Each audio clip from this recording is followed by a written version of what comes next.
Well, good afternoon and evening, everyone. Thanks for being here. This is such a delight and a pleasure. This is one of the many steps that we're taking to capture our St. Anne's history. We have been kicking it for over 50 years. And so it's about time that we take little snapshots and we hear from some of our OGs, our original folks. You should have, I hope, one of the panel handouts that shares who all we have up here and a little snippet of kind of essentially why.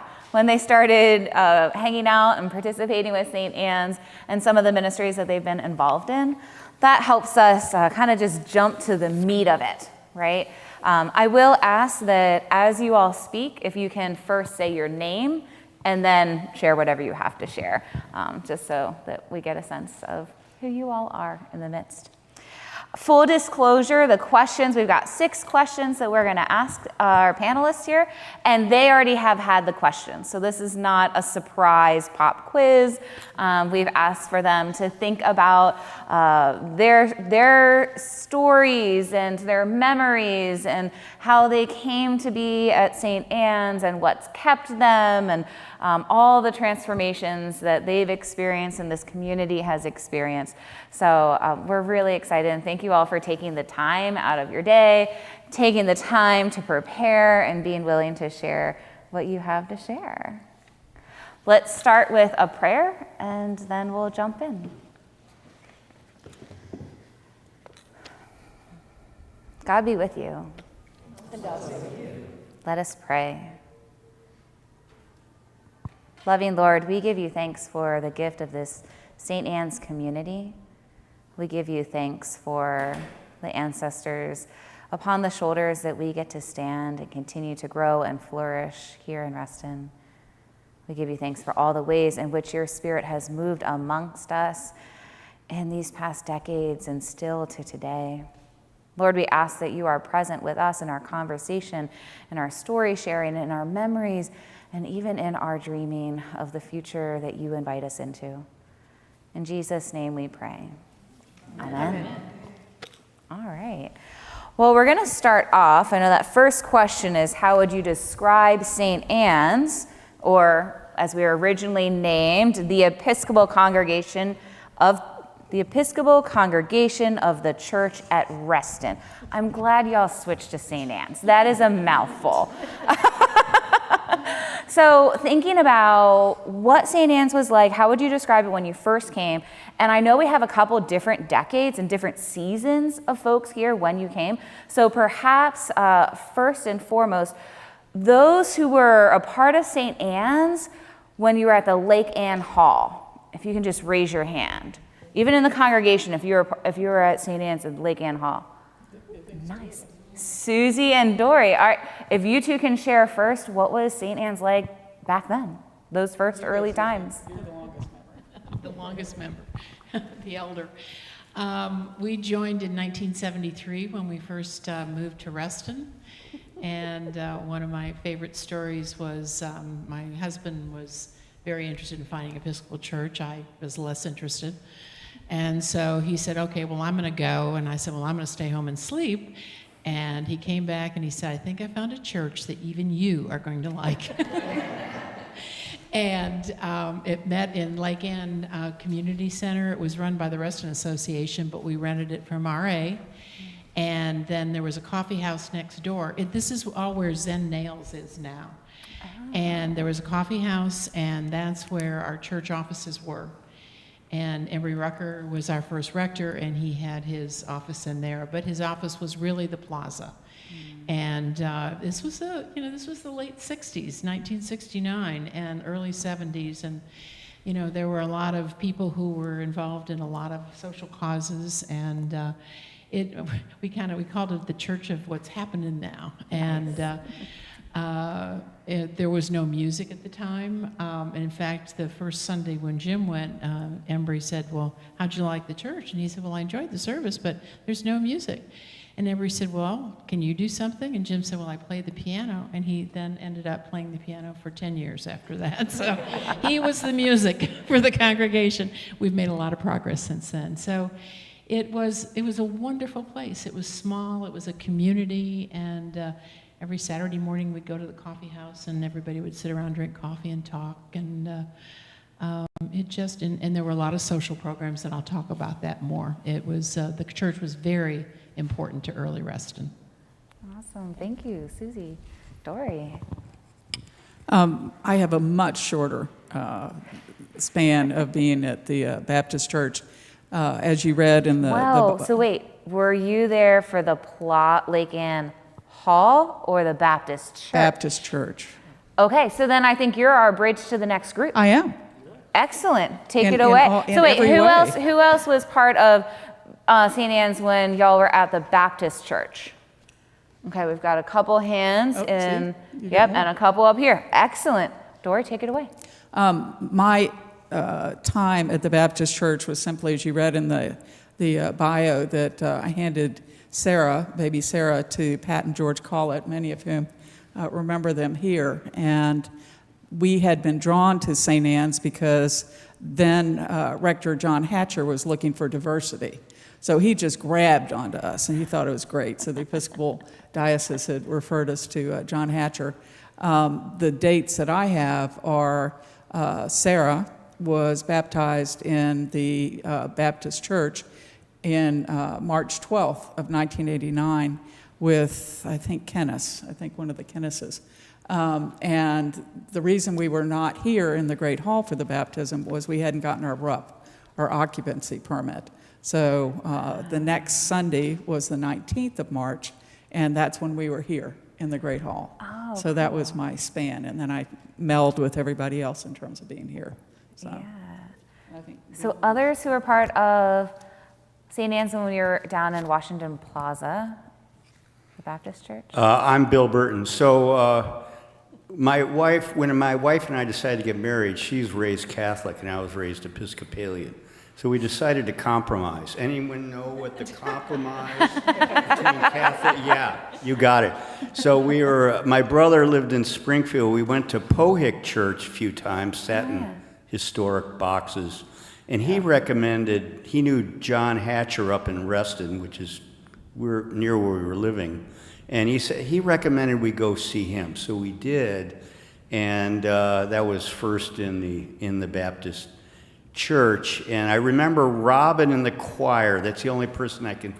And then after this, he asked for newcomers to introduce ourselves. So we stood up and did. And Bruce Boston came over afterwards and shook my hand and said, "Thank you for welcome." So he was really the first person I met in the church. That's amazing. Thank you, Bill. Others from the Baptist church? You go. No. Oh.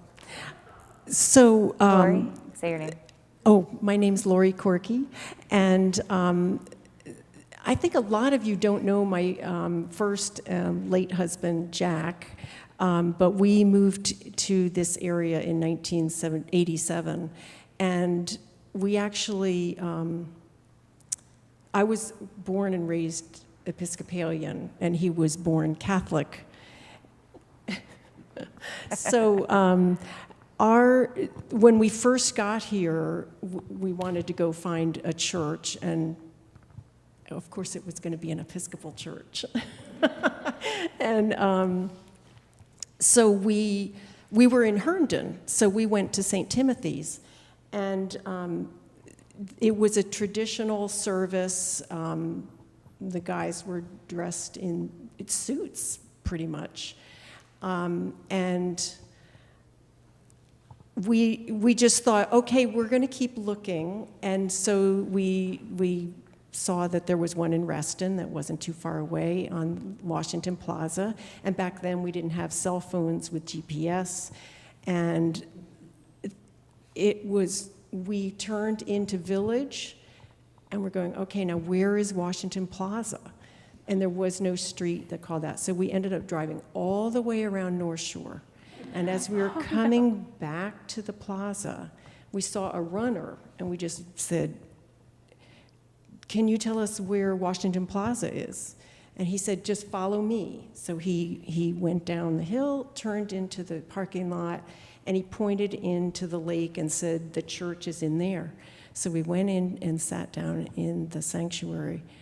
And about 3 minutes later, he came in and sat behind us.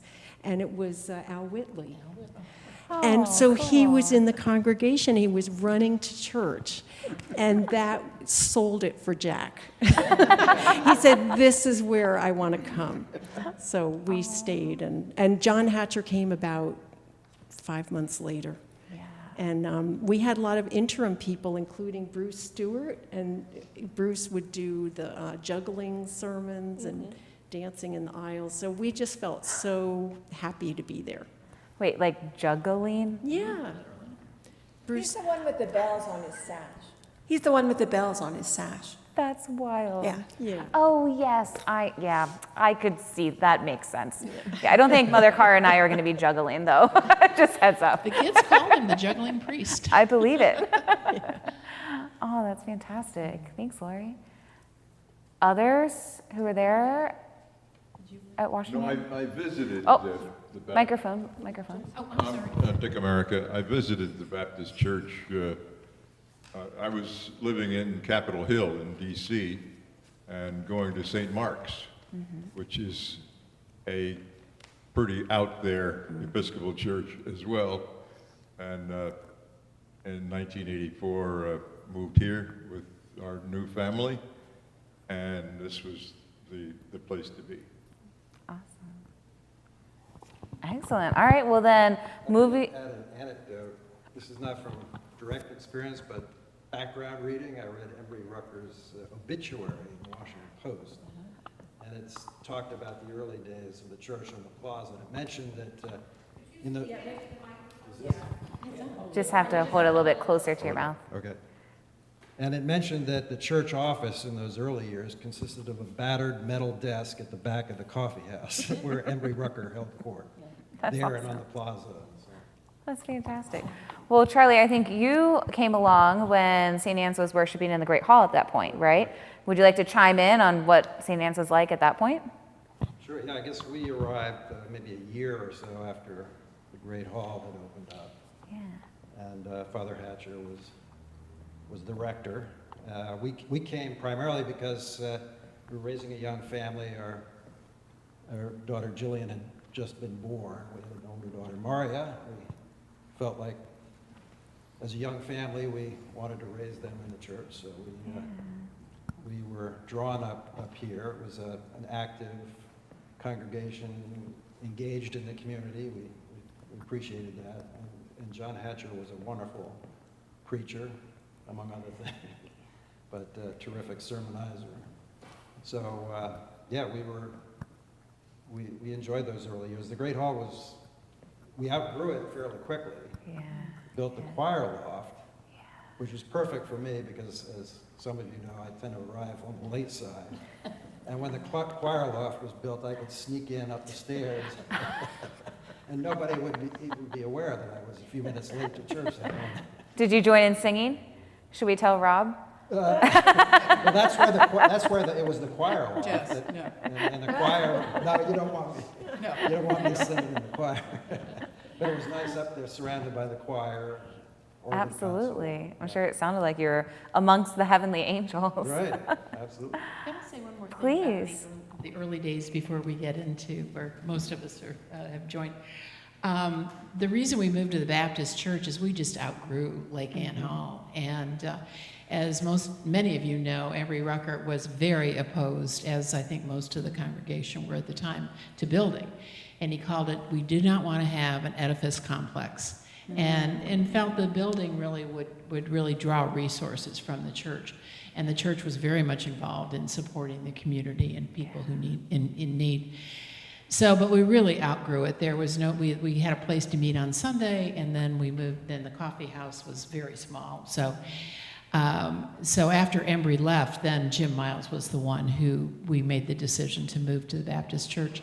And that was a ride. The Baptist church is if you've ever been, it's down in Lake Ann Plaza, and they have kneelers, which was really weird for a Baptist church, so that was one thing.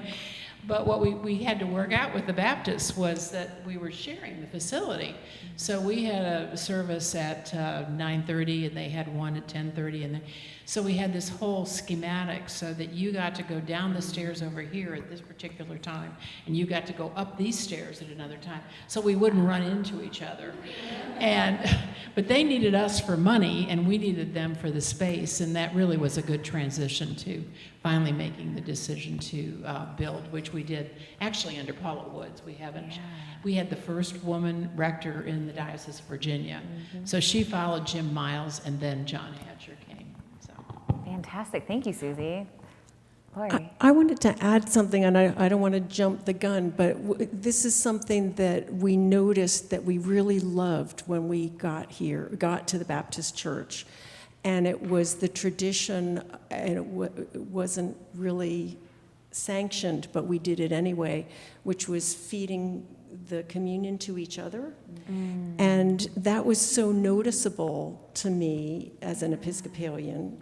And it was very moving and very community building to serve the bread to your neighbor and the wine and pass it down the aisles.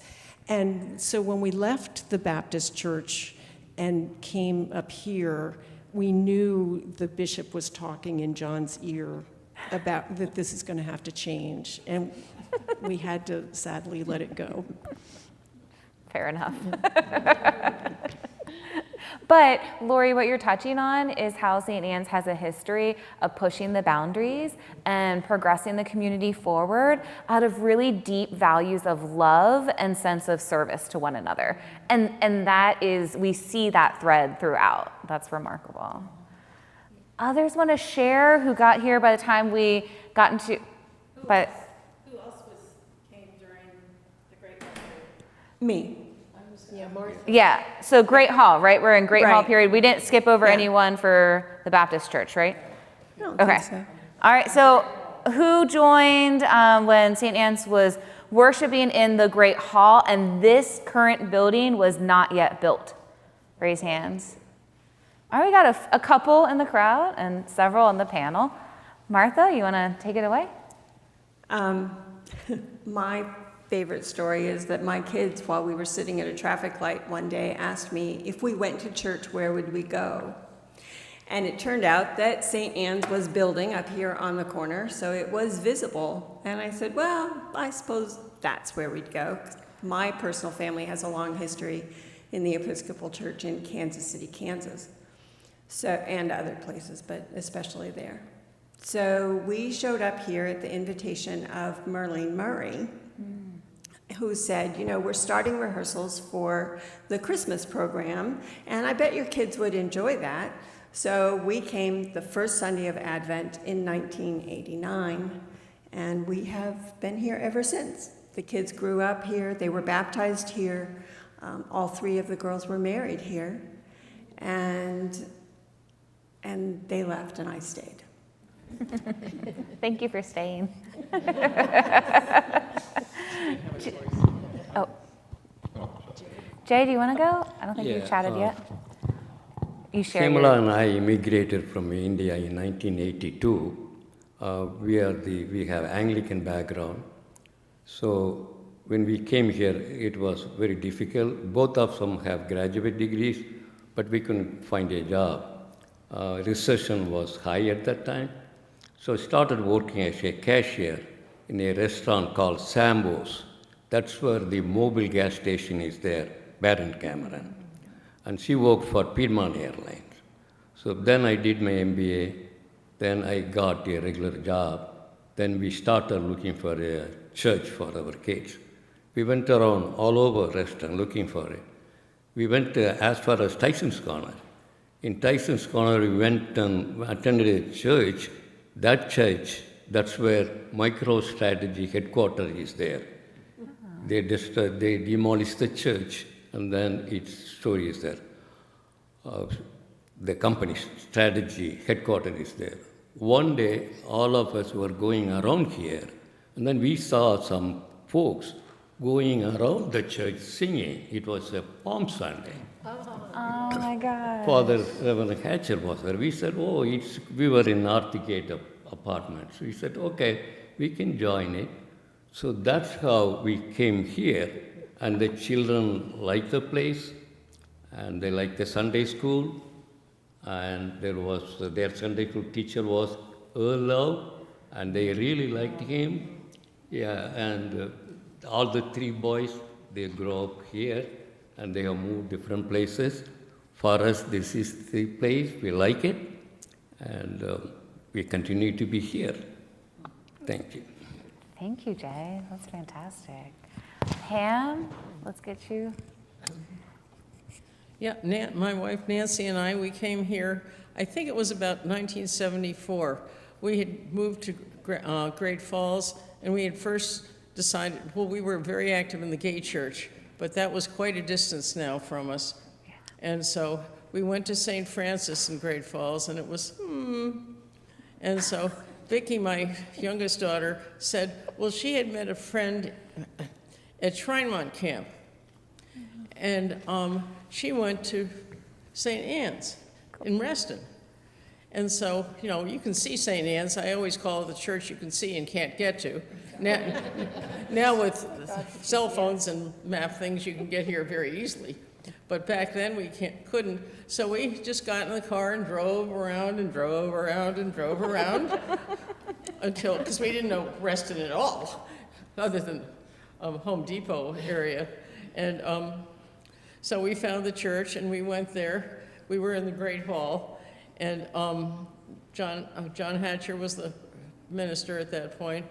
And he had, I'm not sure if she was a seminarian or an assistant, I can't remember, a woman, middle-aged woman, who realized that we were lesbians and told John.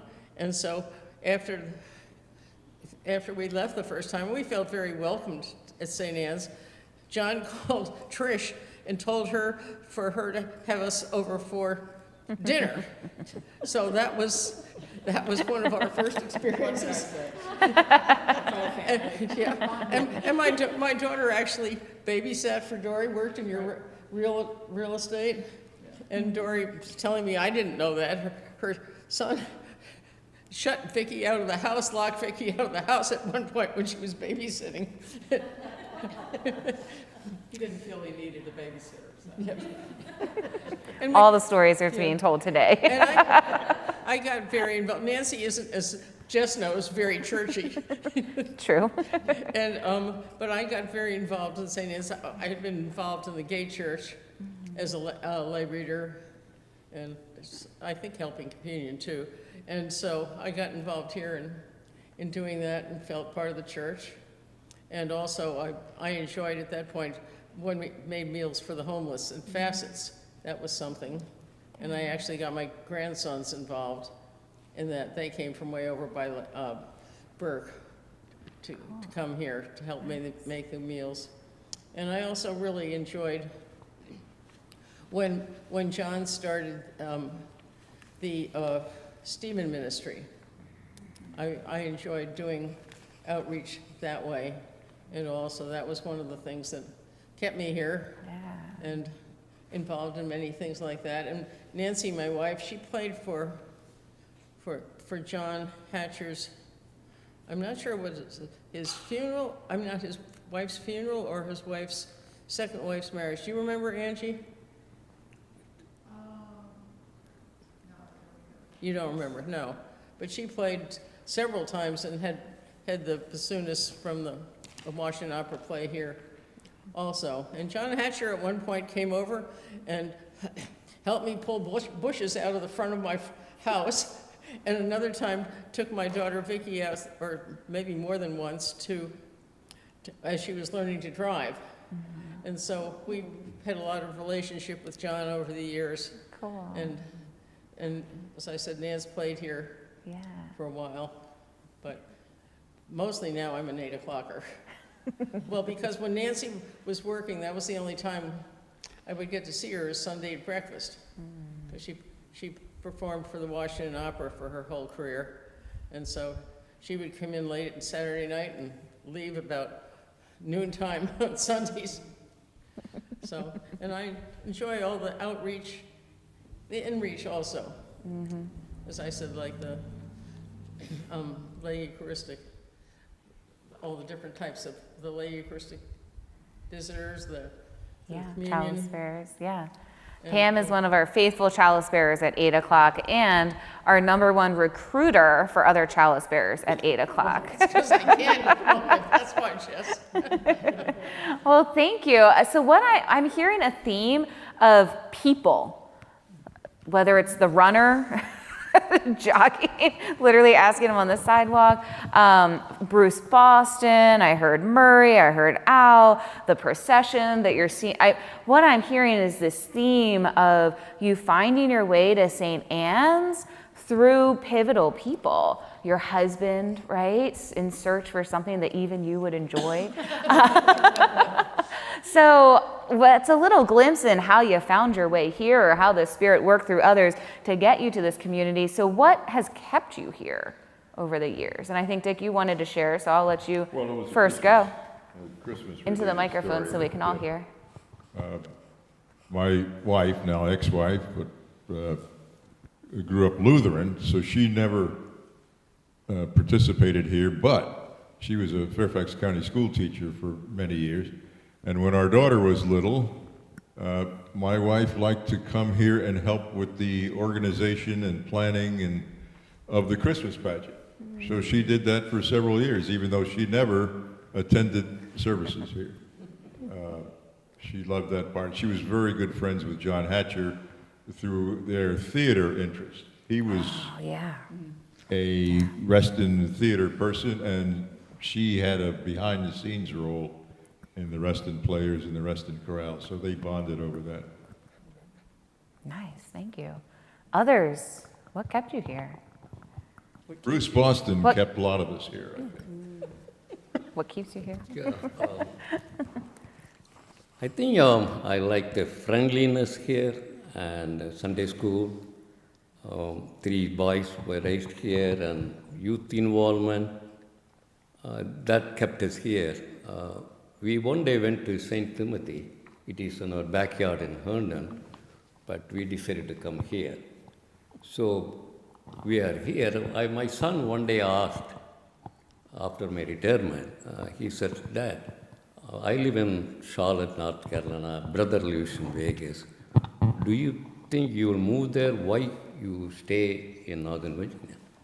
I told him without any hesitation, "Son, I have St. Anne, I have my doctor, the airport is close by, so we are okay. We want to stay here. We don't want to move anywhere else." And it may be strange for you to think the days I don't come to the service, Sunday service, I drive the car here, I come to parking lot, say a prayer, and then go home. Mm-hmm. For me, coming to St. Anne completes the Sunday, completes the week. I don't know, I cannot explain it. I like the sermon, and all the rectors have been selected carefully by the congregation, and it's wonderful to see. It's from Father Hatcher, Father Jim, Mother Jess, everything is good, and I like it. And the parishioners seem to be giving, they give. This morning we had a meeting, Westy told that we have about 630K for endowment fund. We used to have only 200. People are giving.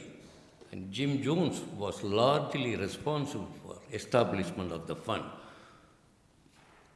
The idea much is given to one, much is expected. That kind of philosophy I see in St. Anne. People are successful in life, they want to give here. They want to take care of it. That kind of things, it really keeps me going. So I don't see any other place, so I like this. So we'll continue to be here. Thank you. Thank you, Jay. Bill? Go ahead. Oh, are you talking? I would. Go ahead. I'll pass it to you in a second. No, you. I always wonder if people came to St. Anne's because they're outreach people, or if they are outreach people because they stayed at St. Anne's for some reason or another. And I really feel like this place feeds me in this place, and it allows me to take the energy from here out to the world, and I am very grateful for that. It was an amazing lesson for my own children, and I see them doing that in the places where they are now, too. That's beautiful. Thank you, Martha. Yeah, one way to be kept here is be put to work. So Laurel and I were attending our first Christmas Eve service in the Great Hall. And just before the service started, Father Hatcher comes over and says, "I need you two to be chalice bearers." Well, if you ever done chalice bearing, Christmas Eve is, so it was a trial by fire. And it was my first of many, chalice bearing, and Laurel's one and only. She never did it again. But also, talk about personal connection. You mentioned Father Hatcher's theater background. So we told him we wanted to write our own service. Well, he kind of rolled his eyes at that. But we had several sessions at his house around his kitchen table, and we went through the regular service in the prayer book, and then figure out if for marriage. Yeah, thank you. We wanted to get married. So we skillfully interwove, personal stuff in with that, with his blessing. He kind of, tweaked the writing and stuff, and we came up with a really nice service that felt personal to us, wasn't straight out of the prayer book, and yet had enough of the traditional elements to make him comfortable. And we had our service outside at Eleanor C. Lawrence Park, and it was a perfect day. Oh, beautiful. Oh my gosh. That's fantastic. Yeah, jump in. This place has always been a real community for our family, and that is really why we've stayed for so many years. When we first came, obviously the church was very small, and we made fast friends, and really has been the focal point of our extended family all these years. And especially the earlier years, as time went on and Jim got more involved with his work in DC, and I got very involved politically in Reston, which actually, that came out of the church because the Reston Association was going to make a decision to get out of the lease for Lake Ann Hall, and we were going to lose our space. So there was this, what are we going to do? What are we going to do? So I went to a community meeting over there, and so after that, I went and testified for the Reston Association, and there was an election coming up. So people in the church said, "Well, run for the board, and then you can get on that board, and you can make sure this doesn't happen." So I did. Nice. And I won because I always thought it was because I was the only woman running with about 4 men. So at that point, but anyway, and then I ended up serving on that board for 9 years. So, but this has been such an important part of the Reston community, and it has been a community in and of itself. And I think most of us have had that experience of how important this is in terms of our personal relationships. Beautiful. Dory? Y'all know I work with buildings and grounds, and one of the things that is important to me in terms of my fulfillment in giving back is the tangibleness of the buildings and grounds and what we're able to do there. You can put a plant in, or you can do a construction project across from the kitchen, but that has been extremely satisfying. And the willingness of everybody at the church to help, they may be allergic to dirt like I am, but they can certainly go buy the plants and bring them over, and we'll find people to put them in. But I think that's what, I will always be here. There's not are you going away? And it's like, no. But I think it's the opportunity to serve, and also the community with which we serve is just pretty amazing. The like-mindedness, the sharing, the caring, all of that. So it's very satisfying. Absolutely. Thank you, Dory. Well, others, either what kept you here or what's changed? I mean, y'all have been here for a few decades now. You've seen transitions and flourishing and the challenges. What's changed? What do you feel like is most prominent, a prominent change throughout the time that you've been here? Back to Dory. I was And then thinking Jay. about that. I think the people may flow in and out, but I think the core of St. Anne's is always here. And having, people blame it on me, but having been senior warden in 2 implosions, I was the only consistent factor in both of them. They figured it was something I did. But it really was the core of the people and the belief that we all wanted to be together, that it was difficult like in a family, and that we really had to find our common ground again. And obviously that's why we have the daycare center named that. But I think it's who we are and what we give. And you are an incredible leader for us at this time because you are comfortable enough and we are comfortable and secure enough for you to take us to your vision and us to share our vision with you. And I think that, and I told you that when we first got together, was we had this fear of abandonment. I mean, we had literally just been through, what was it, 4 or 5 years of not having a rector, and, you know, bless Chris and me and Laura, we took it over and it's the warden's office, not the rector's office, you know, to heck with that. But the fact that you're here and can help us to the next phase of our vision, which is really exciting. So I'm thrilled with that. But thank you for your vision. Thank and you, what you're Dory. doing. My gosh. Yeah, Thank I feel you. that the Episcopal tradition, Anglican tradition, we all agree. That is the one, that is the binding us. I see changes. For me, Memorial Garden is a big one. And I was thinking cremation, burial, I was confused. I remember Father Catcher, when his wife was cremated, he gave a sermon and he explained why cremation is okay like a regular burial. That I feel is a big change. We accepted that. Second one, of course, the beekeeping, we take care of the environment. All those things, I think we are adapting to the changes. Probably we don't know what we are doing. Changes, small changes, it comes, we just accept it. But the core principle remain the same. The believe in Christ, help your neighbor as yourself, love your neighbor as yourself. During the COVID time, we saw that. We all rose up to the occasion. And when there was a fight about whether we should wear the mask and things like this, the bishop sent a letter saying, okay, if you don't want to wear it, that's fine, but you have to be careful about the neighbor. If you love the neighbor, you'll wear. So that's what we put it here. This mask, we put it there, love your neighbor. I think I like that kind of thing. Thanks. Thank you, Jay. Pam? And I was just thinking, sitting here, of all the things that I've done here, but I was thinking the pantry now has become a big focus, for which is wonderful. I mean, I sit at the door, but I get to greet people.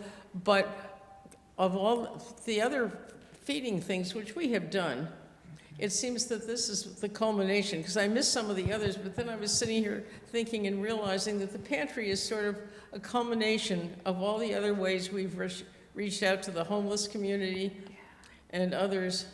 I mean, even the members of the church who got meals when they had problems and everything. But I feel that that's one of the big things for St. Anne's now. So I think that's glad it's still going forward. Absolutely, yes. Very much. Thank you, Pam. Charlie? Yeah, I'd emphasize both continuity and, what is this?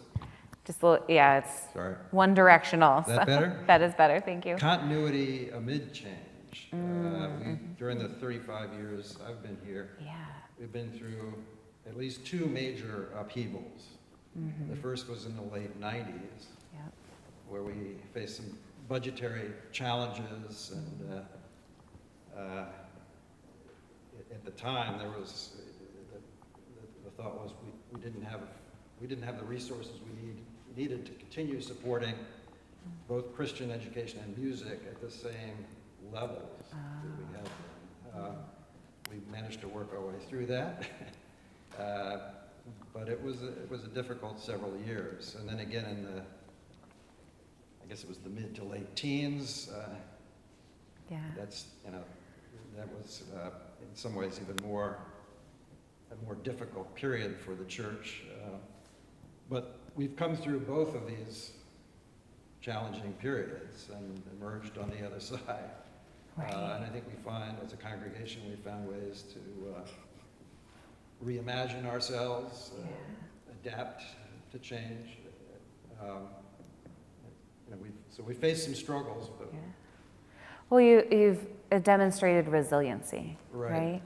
Coming out and going through that transition and that challenge, and coming out to the other side, taking the learnings, and where you landed is in a totally different place than where you began, and developed this resiliency. Absolutely. Adaptability, yeah. I just wanted to echo really the things that have been said, particularly what Dory said. I see it, being the elder here apparently, so I see it as being really the same church. It looks really different. I mean, clearly it looks different. And it has looked different through the various stages. But I really see it as being the same church. We've always been concerned about our community on the outside, and we've always been concerned about our community on the inside. And at various times, we focused more on one than the other, I think. Early on, it was outward, taking care of the community, providing services. Then under Paula Woods, we realized we'd been spending all our time doing that, and really we needed to nurture our inward, our community. And then when John came, we struck a balance, and I really think we've kept that balance since then. And so those two things, I think, are absolutely critical to this congregation. And I think they've been there all these years. Fantastic. That's beautiful. You always have to have that nourishment, right? Finding that balance. You can't give what you don't have, right? So having that nourishment and sharing that nourishment. Bill, down at the end? I'll sort of take the opposite argument, which is the church changes and it needs to change. So what gives me pleasure is looking out and seeing people I don't recognize in the congregation, because that means new people are coming in. And I have many fond memories of great things we used to do at St. Anne's, but that's my life and the way I went through the church. The important thing is always to adapt. What's going on now? You know, what are the needs of the congregation now? How can you and everyone else meet those? And, you know, I can step back in the wings, you might say. Like, I've had my really super fantastic time. It's a younger generation, I hope, that comes through, and they need to create their space, their fellowship space, and I'll help out as much as I can, but I hope that makes sense. So, It does, and you. part of what I hear you say is that this is your chance to be the Bruce Boston, or the Murray, or the runner, or the, right? This is your opportunity to be welcoming folks and greeting folks and bringing them into the fold, and for them to have that story. Well, you know, I met Bill that first day, and yeah, that's cool. Full circle, full circle. On that point, the Episcopal Church nationwide is declining, as Protestantism is in general, I think, except some evangelical aspects of it seem to be growing. But our church, St. Anne's, has the possibility to continue to tweak and innovate and fiddle with our model so that we grow, even though the overall trend is not growing at the moment, or actually for the last 20 or 30 years. We're going to have to do that. That's a survival issue, as well as carrying the message to the world as best we can. Yeah. By the way, Jim Jones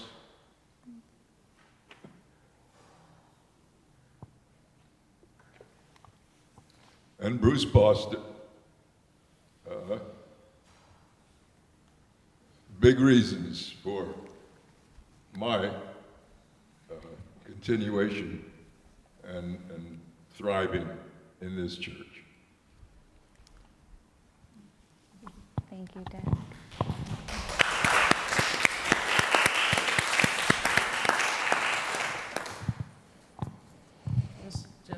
I was going to say one other thing that I haven't seen people touch on as much is the continuing education in this church. There are always courses going on. There are always people, oh, come for this seminar or come for that seminar. And I think that's one of the things that also keeps people here, because they can come and discuss, and do I believe this about the church or I don't, or was the past really as good as some people say, or was it really screwed up? Not necessarily St. Anne's past, but I mean way past. And so I think there's a lot of freedom of discussion, which allows us to have our, shall we say, our own opinions on things and not feel isolated. Yeah, beautifully said.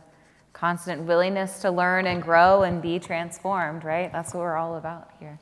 And we haven't, at least I don't think we've touched on the importance of music, but music's always been an integral part of who we are as a congregation. Absolutely.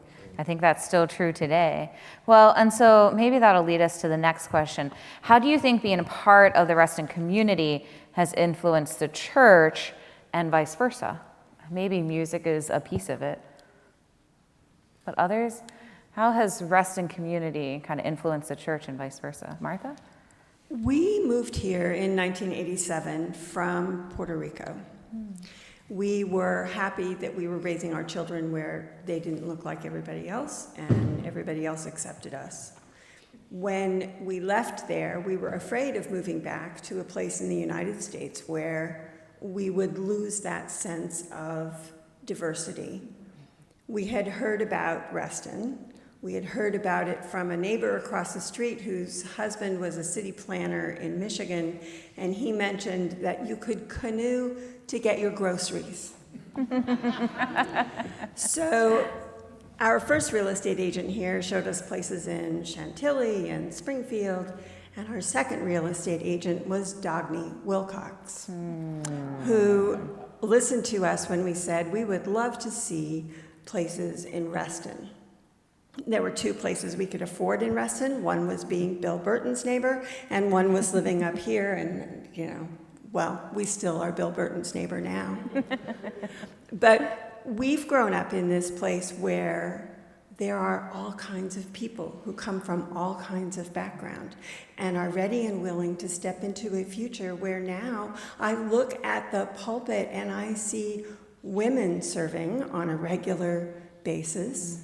I see people doing the things to reach out to be themselves and to help their neighbors.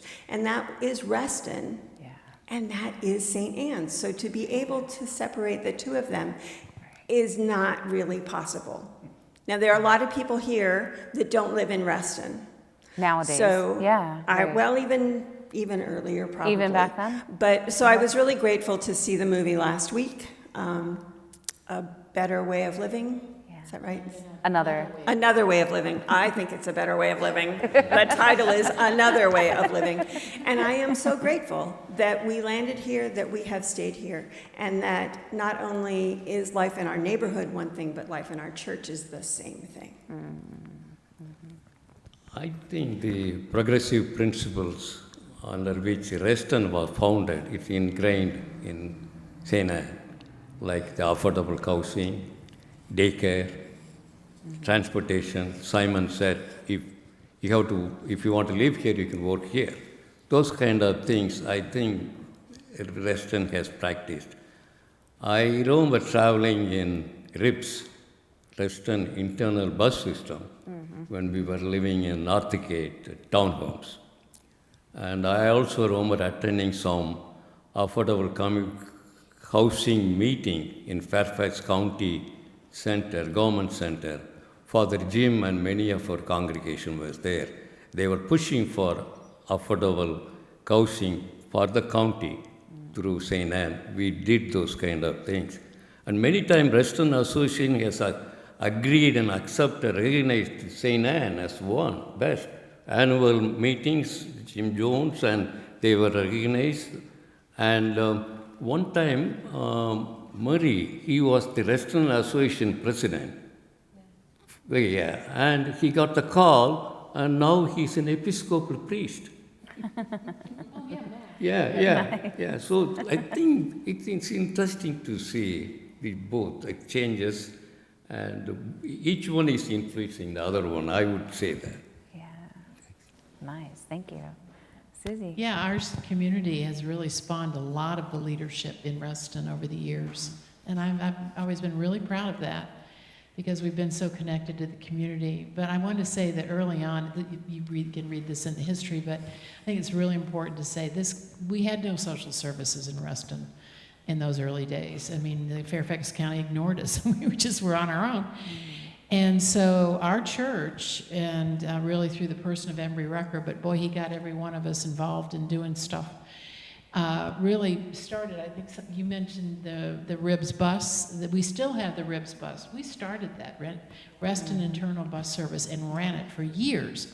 We started a daycare center, you saw in the film last week, the first daycare center in Reston, and we have that connection with the Common Ground Child Care Center. It used to be located down at Lake Ann before we built.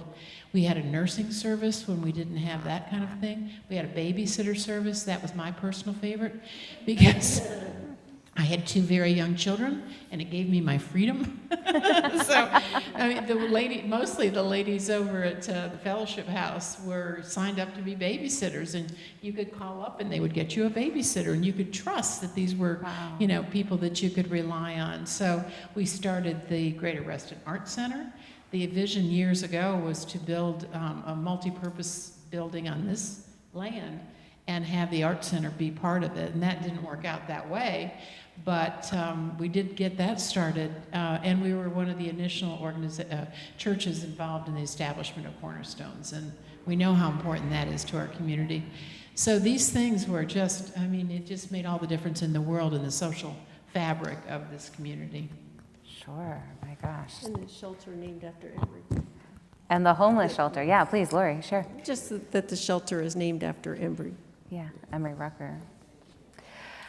All right. Well, would you? Oh, I hear some rumblings, or okay.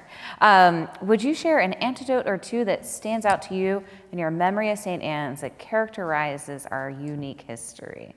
So, if you haven't said a funny story that you got that you're sitting on, now's the time. Share it. A couple. I have been here long enough that I have many, many stories. And I am sitting next to my great friend and El Blanco partners when we were on the mission trip led by Martha in year 2001. Am I right? 2001. When we were putting the second story on the church in Santiago, Dominican Republic. Gracias, Marta. And so the thing that was interesting was that there was one floor that had been put up, but our job was to use cinder blocks and put up the second floor. And so if you can imagine it with me, you have a solid surface, and then you have blocks, literally cinder blocks, and they're being cemented and put on top. I think you stirred the cement up once in a while or something, and held with rebar. Well, if you put walls up, you're in a sense creating an oven. So what we did was literally create an oven. It was the hottest I've been since I moved out of Texas, but it was pretty amazing and a lot of fun. And the best night we had was cerveza and pizza that we got at the hotel.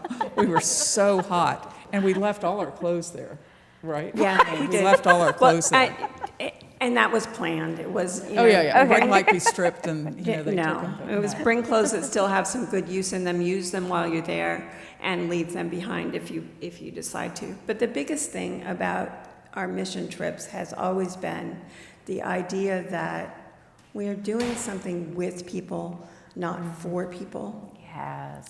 And that happened in the Dominican Republic too. With Father Jim's leadership, we just became really close to a congregation in the Dominican Republic that felt like St. Anne's. It was an absolutely amazing parallel. And yes, we helped put up that church building when it was just dirt on the ground, and then we came back the next year and they were worshiping in the ground floor space. We put up the second level and created the reflector oven up there. And then I came home and looked at a big old flatbed truck that had cinder blocks on it, and a forklift came and it lifted those things up and it set it down on the ground, and I thought, oh my God, I would have touched every single one of those blocks. Yeah. So we've left ourselves behind, as well as carrying the Dominican Republic with many of us. Beautiful. Can I do one more? Because I know Please. some other people are. Yes, I jump literally in. have 5, but when we talk about reclaiming, and thank you to Bob today, he's not here, but he was here earlier, the Great Hall. One of the fun things that I had to do with Victoria Reed, God bless her, and Trish and I did was Friday Fun Nights. And I don't know how many of you guys were here, but we had Hammer Dulcimer, young man who played for us. We did Loaves and the Fishes, which was literally Great Harvest bread. And we had plastic and real fish, and we had T-shirts we bought for everybody. And so they dipped them in paint and put them on their shirt, and we could glitter, and it was really fun that night.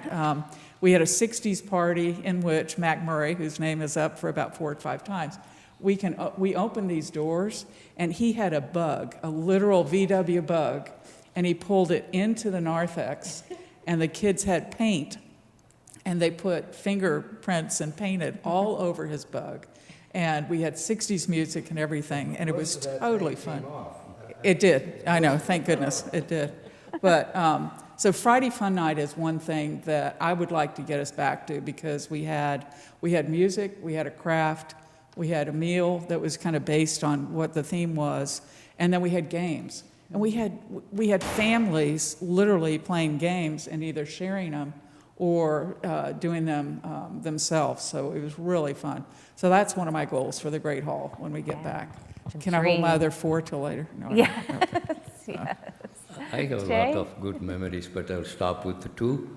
Our middle son, when he was studying in TJ, he used to be an acolyte. So then he went to UCLA, went to Vegas, he's working there.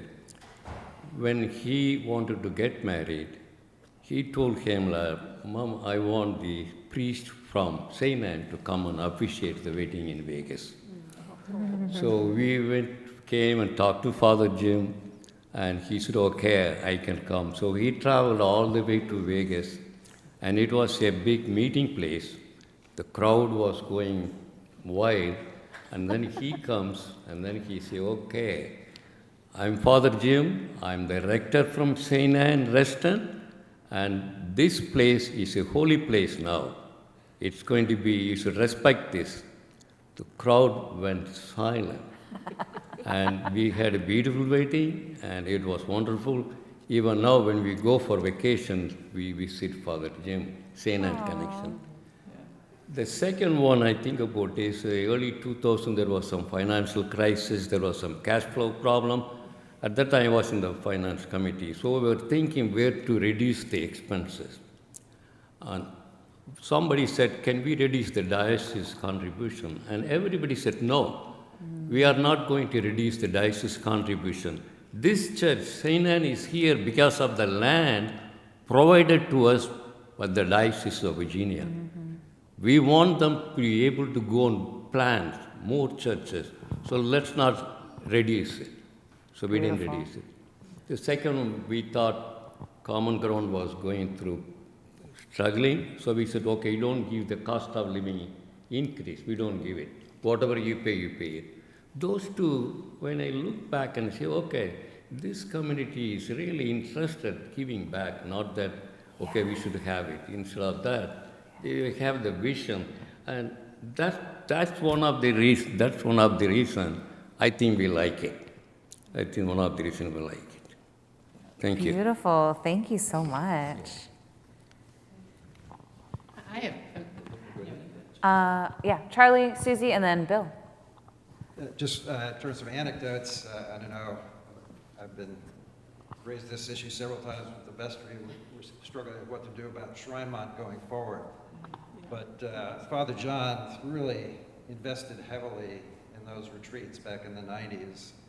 And to this day, I still remember vividly several of those weekends. One, the theme was hymn writing. I mean, Carl Daw, check the back of the hymn book. I mean, Carl Daw is one of the most prolific hymn writers. And he spent the weekend with us, and we divided into half a dozen groups. Each group wrote a hymn. The children wrote a hymn. Love to hear those hymns. The entire service in the amphitheater there on Sunday was, the music was, the hymns we'd written that weekend. Incredible experience. Another year we had Donald Davis, who's a marvelous storyteller from Piedmont, North Carolina. And we spent the weekend telling stories. And Davis was brilliant at educating us on how to breathe life into the scriptures, more so than which, his point being that when the scriptures were still oral history, people knew, understood, if you mentioned a road, that there was rose bushes along it, it was a fragrant. So in a way, he talked about scriptures to those of us living today as needing a little life potentially here and there. He recommended getting a good Bible dictionary and try looking up all the nouns as you come to them. And just, but it was again another memorable weekend. A third one, it was Father John knew retired bishop from New York City, recently retired, and he spent the weekend with it, just sharing life experiences. And the model, I mean, the format was similar. You divide as a congregation into half a dozen groups. You get to know each other over the course of the weekend. But you'd actually be doing something. You'd have something at the end of the weekend. You felt like you'd.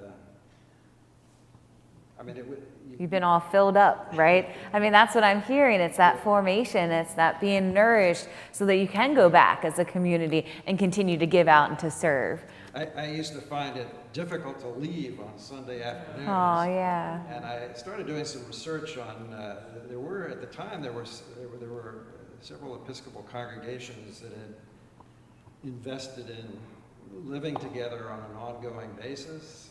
One of the priests had rectors had written a book about his experience with co-housing. They restored an old church in an urban neighborhood, bought some adjoining properties, and members of the congregation moved in and lived there. Let's do that here. An intentional community, yep. So anyway, those were, to this Some of the day, I mean, stories, yeah. among the best experiences we've ever had as a family. That's great. Thank you, Charlie. yeah, those days at Shrinemont, we have had some great retreats. One story I wanted to just preserve for the ages was this whole anti-building thing that we had. This tension, this was real tension in those days, especially when the rector was the one who said, it's a sin to build. And I mean, we really felt that way. So when we realized we had to build because we just didn't have any space to be a community together. And Embry by then had left the church for health reasons, and he continued to be in the community and active in the community and seemingly everywhere. And every time he saw my husband, who was a champion for building and ended up chairing the building committee twice, but anyway, every time he saw Jim, he thought he was the face of this thing that he did not want to have happen. Oh, no. And he would always really rankle Jim. I mean, he would just be on his case. So one time, Jim ran into Embry, and Embry started in again. And he was inspirational, and he was a difficult man. And so Jim said, "All right, Embry, I am sick of hearing this. I want to tell you that if you talk to me one more time about this, I will name the chapel after you. And Embry looked at him and he said, "You wouldn't." And Jim said, "Try me." And Embry never mentioned it to him again. Brilliant. I feel like I need to tell these Embry stories, and I think I'm about one of the few people that remember some of these things about Embry. And he was a piece of work. And the second one, and this will give you a pause, Jess, is Embry did not believe in pledging. And now this worked really well because he was a wealthy man, and when we fell, first of all, we had very few expenses, but the expenses we did have some expenses. And so if we ran short, he just threw the money in because he sold a company in Kentucky before he went to seminary at VTS. So we never had money problems because he would always just throw the money in. That's what we need, a wealthy rector. Sorry, y'all. No. We went astray, but anyway. So, and this is what you'll be interested in. We would have the collection, he would say either put money in or take money out if you need to, need money. And that's how the church worked at that time. But I will say that when he left, we didn't have that deep pockets anymore. And we really did have trouble pledging our pledge drives to convince people that they really did need to give money to support the church, especially since we were moving toward building. Yeah. So. Wow, what a story. Those are so good. Bill, down at the end, what do you got? Well, Charlie described more of the early years at Shrymont when we were up at the upper campus. But we outgrew, that was mostly John Hatcher. We outgrew that, especially with Jim Papil, and had to move down to the main building with the ballroom. And in the ballroom every year, we had a talent show, or as someone advised us to call it, a variety show. I ran a bunch of skits there. I know Martha was in one of them, and it was just many. We had a hike up to North Mountain. I did stargazing and so on. But we had another retreat which was less official, and that was on the banks of the Shenandoah on the property of Cam and Don Flynn. And we actually built tiny houses there that people who didn't want to tent camp. This was with Jimmy Hunter, who was Jim's longtime friend and ace carpenter. So he oversaw these things, which looked like gypsy wagons. But so we had a bunch of people come out for that. I would organize a float trip down the river, and then on Sunday morning, we would have a service right down on the banks of the Shenandoah River. We had little programs, and we sang, and we sang hymns and had a service, and we passed around the bread and the wine just like the old days, and it was just lovely. Great blue herons and bald eagles flying by, the sun glinting on the water. So it was those extracurricular things outside of the building that really are my fondest memories. That's beautiful. Were you there for the baptism? I had to come back here because I was on the seminarian committee, and he ordered me back here to listen to her sermon. And she was not a good preacher, okay? Oh, no! Jackie finally admitted the same, and I had to come back and struggle through her and then critique it later. So I wish I had been able to stay on the river, but duty called, unfortunately.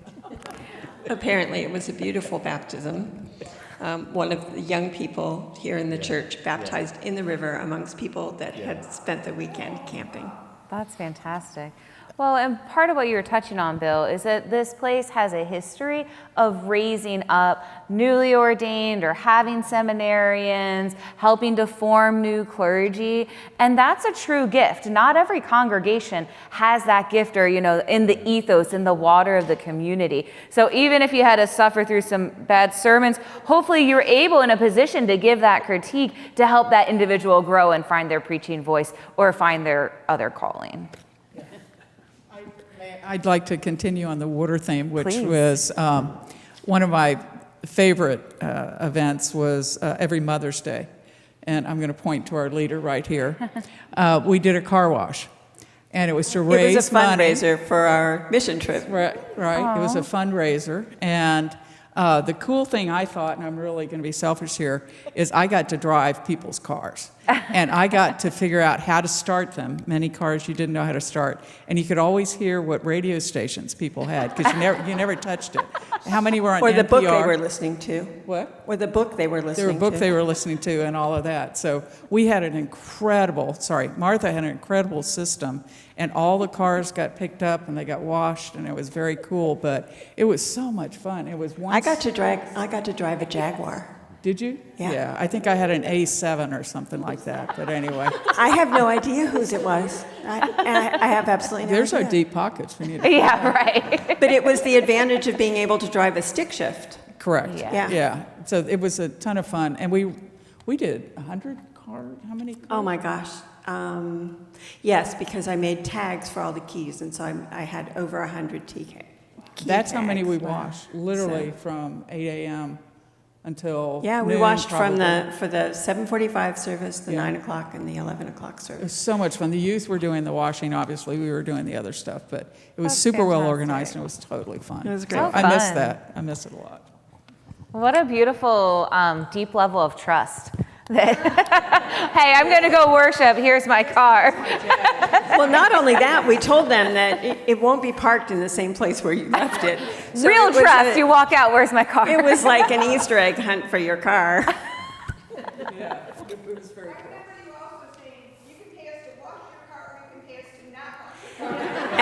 And there were more than a few people who paid us not to wash their cars. Fair That enough. is true. And there was someone who left us with the special, stuff you were supposed to put to make your tires shiny. I mean, it was interesting.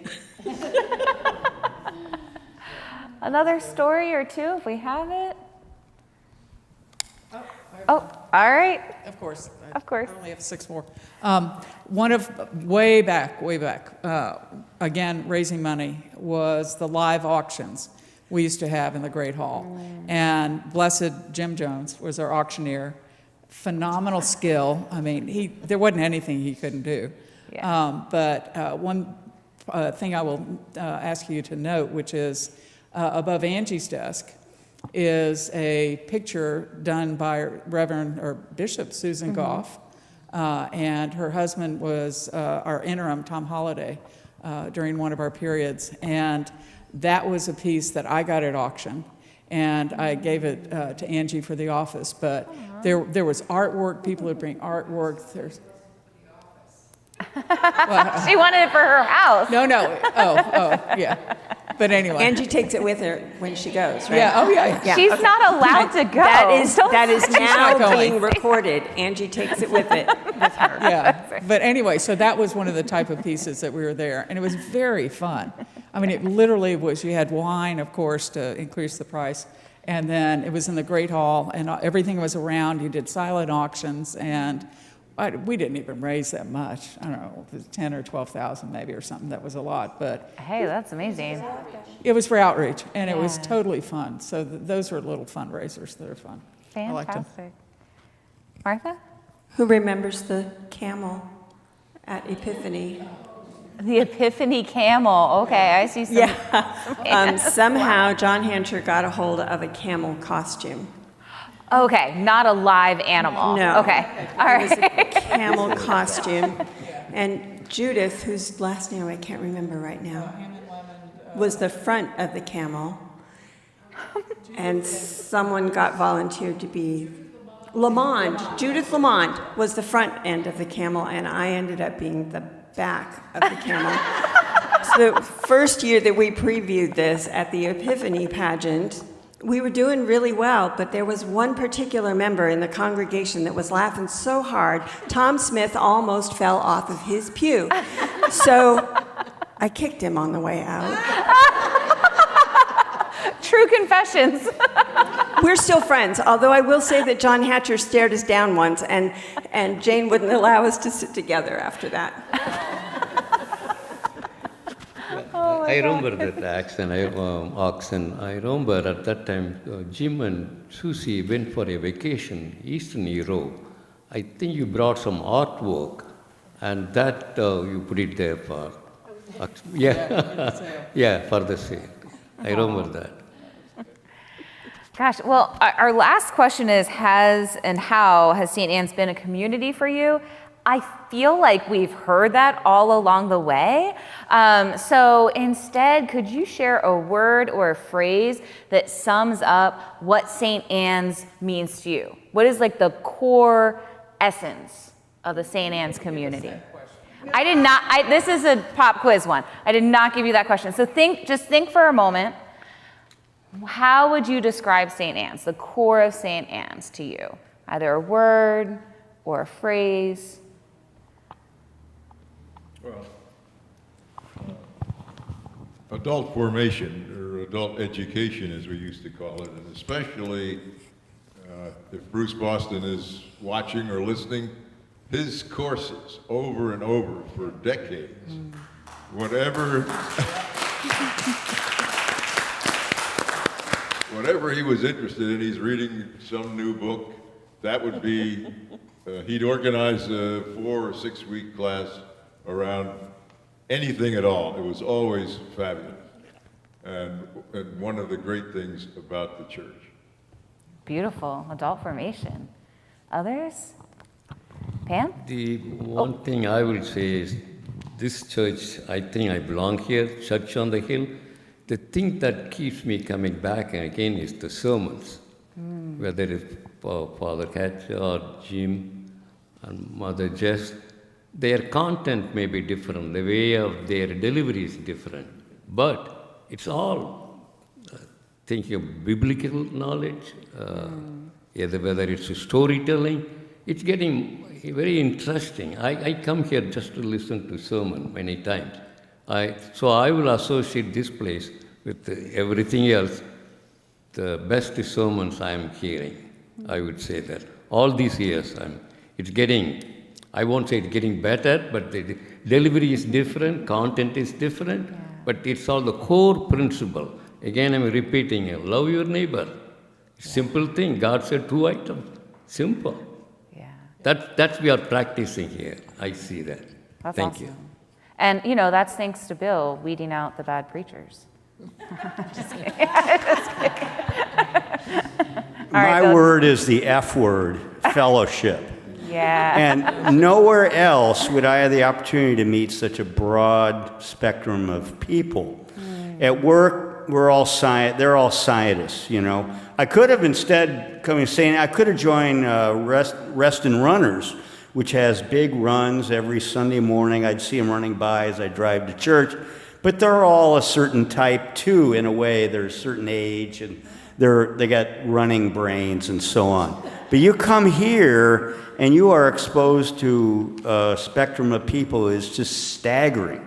And that is what I truly value about this place. Well said, well said. Others, Pam? Well, I was going to say the same thing. Microphone. Welcoming. I mean, Welcoming. all sorts of people, kinds of people. You can have all sorts of opinions, and you're not isolated or excluded, or whatever your belief is. And I think that makes it very special, too. Thank you. Beautiful. Laurie? I think I would say faithfulness through everything, like related to the resilience you mentioned earlier. And then I think it really helps. There's a running, ready ability to laugh. I think that's another way of kind of holding the light of hope through hard times. Beautiful. But the laughter is available to call upon. Gorgeous, thank you. To me, this church is my safe space. I'm not selling my wares, but I do do real estate on the outside. But when I come through those doors, what I'm looking at, obviously, is the buildings. Margaret and I are always looking up to see, if there's anything we need to work on. But again, it's how can I help? It's like, who do I not need to talk to, but who wants to talk to me about, oh, I'm interested in this or that. What's the latest thing we're doing? So this really is my sanctuary every week. And it just takes me out of any kind of total focus, as Bill was saying, kind of the focus on just the left brain stuff, the numbers, the goals and everything like that. And we have goals here, but it's a much more shared goal.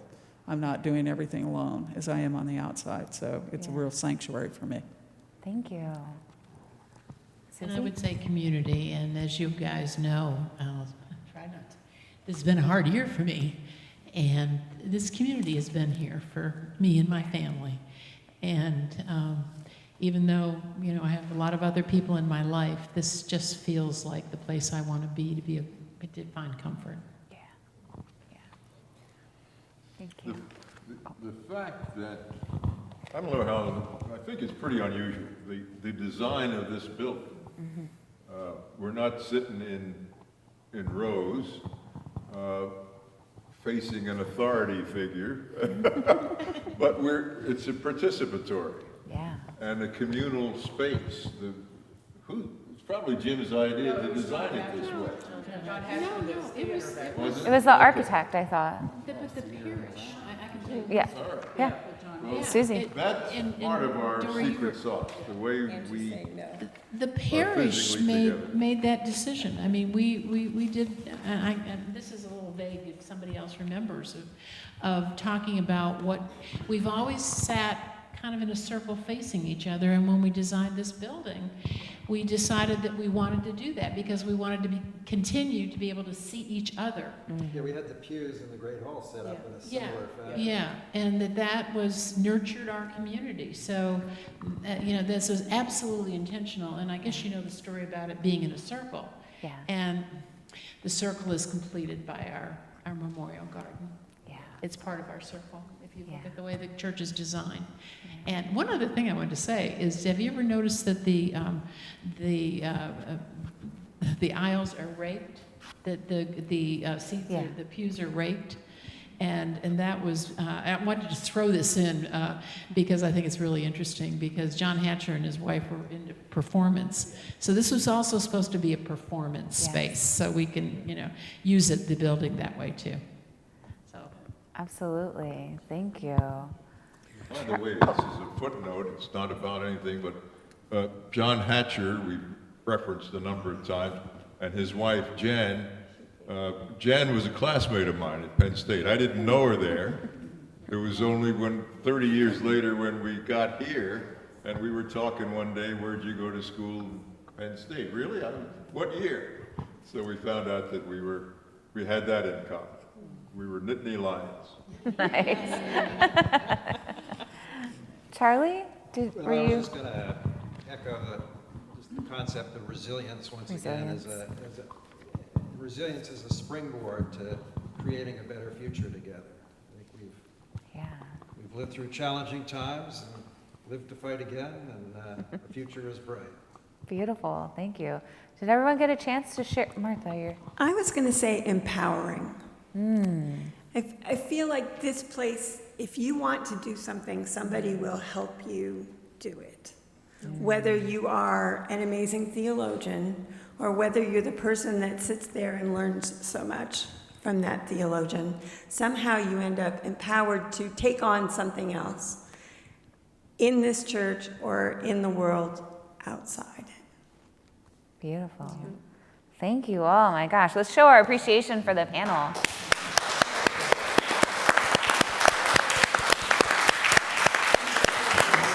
We want to allow you all to ask any questions that you have. If you have any questions, raise your hand and Chris will come around with a microphone and.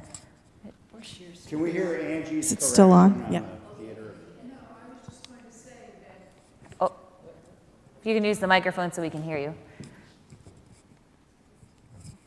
You know, John came from a theatrical background. He helped run dinner theaters, and Jan was a producer, a director. And John shared with me once that he saw the church service as a play. Okay, that's how he went about staging it and planning it and so forth. And so he did have influence on how the church was designed. And the fact that the pews are canted is with malice aforethought so that you could sit and see this, the altar, Yeah. the stage, from most places in church.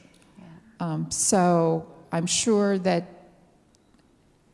John had a vote on it, but I think he was also very strong in his opinions that way. Yeah. Can I ask that if there is a sign-in sheet somewhere, and if you haven't signed in, could you please make sure to do so? Because we want to keep track and be able to communicate with people who were here, and I can sign you all in. Bob? No, I just first have a very simple question, but it would help me orient myself for what year did the church move into the Great Hall, and what year did it move into here? So the building was commissioned 1988, the Great Hall building. And then this one was 94, 95? There's a plaque, actually. You say 1988 in the Great Hall? 1988 was this to the small narthex. Because I visited here once and sat in the balcony of the Great Hall just one time, and I thought it was much earlier than that, but maybe not. No. No, it was Palm Sunday of 1988. March 19th, 1989. Yeah. And then I believe we also moved into this space on Palm Sunday. Yeah. And then there was a point where the root screen was potentially falling, and we had to go back to worshiping in 2018. Right. Oh, right. And then we came, right, after this was redone, we also came back here on Palm Sunday. Okay. Others? Questions, or comments? stories? Mother Cara? I'm just curious to know about the baptism in the Baptist church. Was that person submerged, or did you have a font?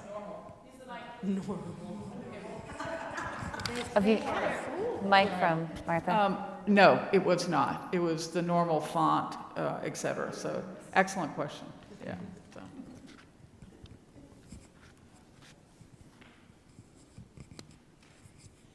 I know all this is so wonderful, but one thing I haven't heard really is the word Christ and Jesus. And I know it's assumed, and that's very important, but also we really need to stand behind our, I've had this cough all day, theology, and mention, be proud and not be afraid to say I'm here because of our Lord and Savior. Thank you. Yes. Carol? Wait, Carol, what were you saying? Oh, no, I was agreeing with her. Oh, okay. Thanks be to God for all of our blessings. Yeah, amen. Absolutely. Thank you.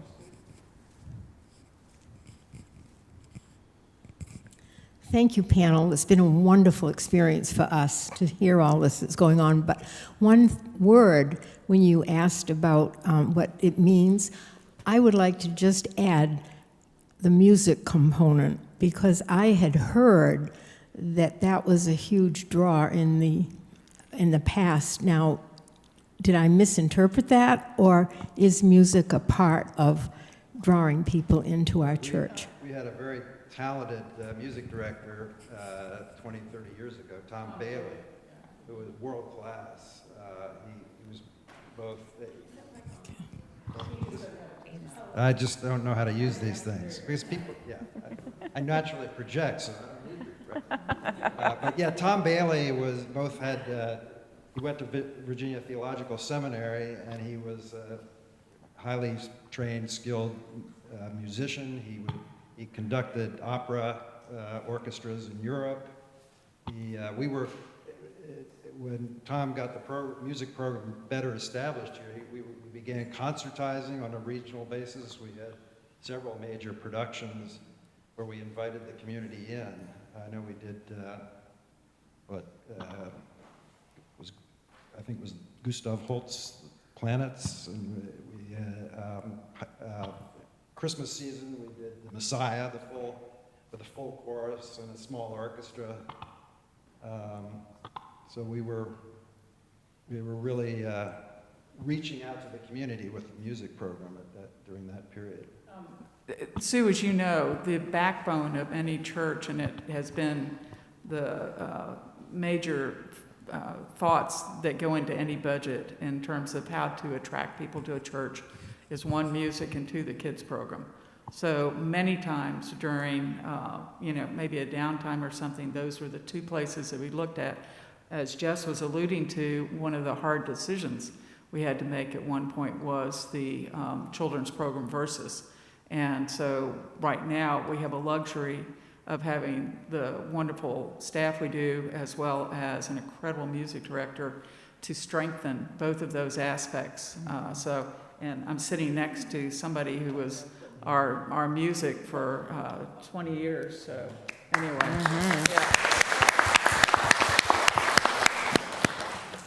Yeah, we've had organists in this church and we've had keyboardists. And I learned the difference between two. But I really became an organ fan and appreciated when we did have a true organist. And one day I noticed Lori was up helping Lisa by turning the pages of her sheet music. And I thought, I could do that. So I went up and volunteered, and every time I was here, I would go up for the postlude and turn the pages for Lisa. I made all the mistakes you could, like turning 2 pages instead of one, or the page would flop back. But I got over there, and I got pretty good at it, and there I could be right there listening to this wonderful music. And today I noticed, I always now go up at the postlude and hang out, and I noticed Rob was struggling a bit, so I thought, here's my moment. So I went up and made my offer, and sadly he says, I get a little nervous with someone hanging over my shoulder. So I'm afraid that ministry that's listed in my bio those days are over, but I hope we can keep Rob a long time. Amen to that. Well, Lori Corky was our first real music director and organist and choir director, and she did it totally without being paid, and that was just an incredible contribution that she's made to this church. And how many years was that, Lori? No, it was 5. Yeah, but it was. We had a music program, and they were the first one. Beautiful. When Lori was playing in the Great Hall, her organ backed up against that enormous wall, and the sheetrock would start vibrating and add undertones that were not supposed to be there. And I just go, oh, I can't wait till we move out of here. But I think, Sue, to your point, we have a history of an amazing music program in this place. Yeah. And anybody that's been here for any length of time kind of takes that for granted. And when we don't have it, we're hungry to have it back.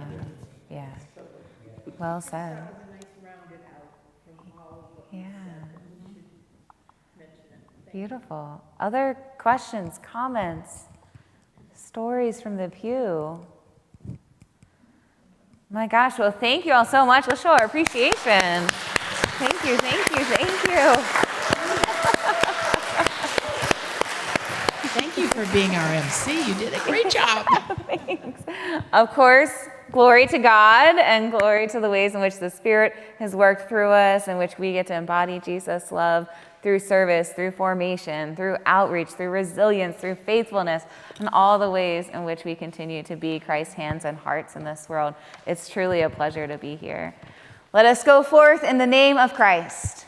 Thanks be to God. So, come back next week. Come back next week. Yeah, next week we are going to look at present day and dream for the future. So yeah, you won't want to miss. And we'll be back in the library. And even song afterwards, you will not want to miss. Yeah, lots going on next Sunday. Yeah, thank you. Oh my gosh. Cool. Good job. Thank you. That was still a lot of fun. Lots of good stories.